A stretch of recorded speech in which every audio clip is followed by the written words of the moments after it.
Hi. So what we just watched was not any ordinary tennis match or a French Open or a Grand Slam final. We watched almost something which was fictional, which was fairy tale, which was almost like mythical or a mythology, piece of mythology. It was enacted in front of us, in front of millions of television audience and thousands in the packed stadium at Roland Garros by two of the greatest tennis players of the 21st century, world number one Yannick Sinner and world number two and defending champion Carlos Alcaraz. Both were coming with a perfect record in a Grand Slam final. Sinner having a 3-0 record and Alcaraz had 4-0 record. And tonight Alcaraz won an absolute epic, perhaps the greatest ever French Open final and one of the greatest ever Grand Slam finals, winning it in the most dramatic way, coming from the brink of defeat and again turning the tables and winning it to extend his Grand Slam final win record to 5-0. And Sinner had to go back disappointed and heartbroken after tasting defeat in a Grand Slam final for the first time. What a fabulous final it was.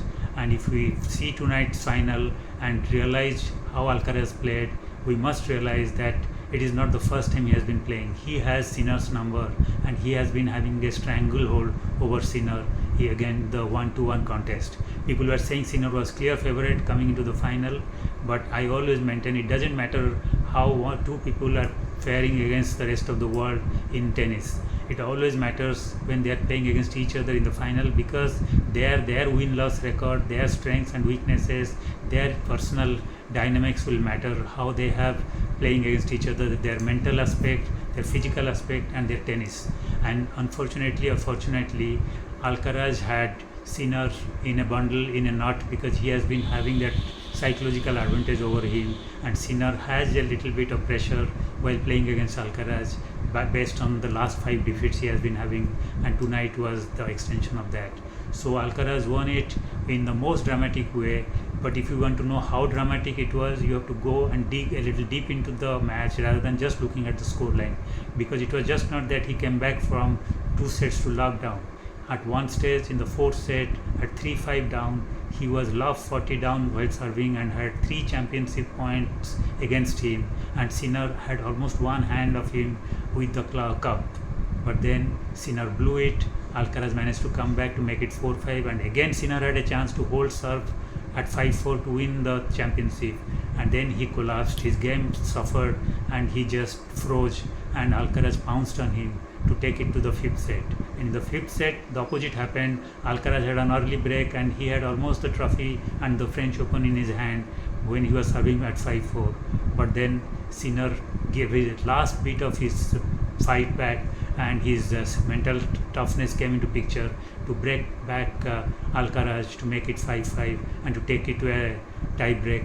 But in the tie break, it was a different Alcaraz altogether. He was untouchable, he was unplayable, he just rushed to a 7-0 lead before ultimately winning 10-2 to win the 5th set and a dramatic final and his second back-to-back French Open title.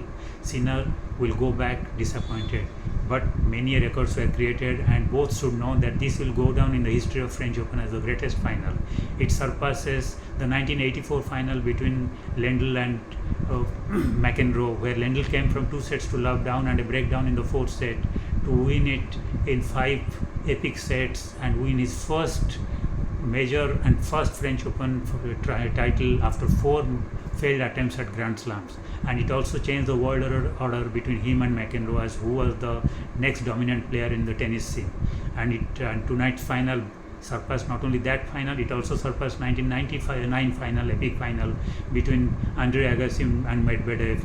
That night Agassi came from 2 sets to love down to beat Medvedev in epic 5 sets and achieved a rare feat of a career Grand Slam, and that was a memorable final.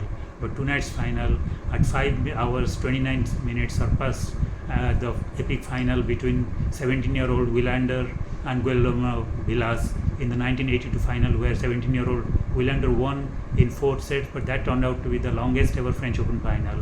But tonight's final at 5 hours 29 minutes surpassed that match in terms of durability and duration, and became the longest ever French Open final, and clearly the best and the most dramatic and the iconic final Everybody will remember it. I was lucky. I'm sure those who have witnessed it would feel the same way.